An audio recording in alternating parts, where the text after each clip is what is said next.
Hello বন্ধুরা, সবাই কেমন আছো? আশা করছি সবাই খুব ভালো আছো। তো আজকেও আমি চলে আসলাম একটা নতুন দুবাই ব্লগ নিয়ে। তো আজকে দুবাই রেস্টুরেন্টে গেছিলাম। সবাই মিলে একটা ঈদের জন্য একটা পার্টি রেখেছিলাম। তাই এখানে গিয়ে অনেক রকম খাওয়া-দাওয়া করলাম। তো এখানে আমরা বুক করলাম যে চিকেন তন্দুরি কাবাব, আর তার সাথে আনলিমিটেড রুটি ছিল। তো আমরা বাইরের কীরকম পরিবেশটা তোমাদের কাছে শেয়ার করেছি।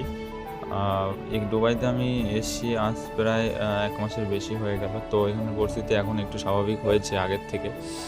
তো তোমরা যদি কেউ দুবাইতে থেকে থাকো তো অবশ্যই জানিও কেমন ওখানে পরিস্থিতি আছে। যেমন শারজাহ আছে, আবুধাবি আছে। ওখানের পরিস্থিতি কেমন আছে অবশ্যই বলো। তো আমরা এখানে এসেছিলাম ৩-৪ বন্ধু মিলে। তো খুবই আনন্দ লাগছিল। কারণ অনেকদিন পরে বাইরে বেরিয়েছিলাম, যার জন্য খুবই ভালো লাগছিল যে এখানে খাবারটাও খুব দারুণ ছিল। তার সাথে কিছু পেপসি আবার অর্ডার দিয়েছিলাম, আর চিকেন তন্দুরি কাবাব, আর তার সাথে মেয়োনিজ, স্যালাড, এগুলো সমস্ত কিছুই ছিল। আর বন্ধুরা, রিকোয়েস্ট রইলো যারা চ্যানেলে নতুন তারা অবশ্যই চ্যানেলটা সাবস্ক্রাইব করে আমার পাশে থেকো। কেননা দুবাইয়ের এরকম প্রচুর আপডেট আমি আনতে থাকবো।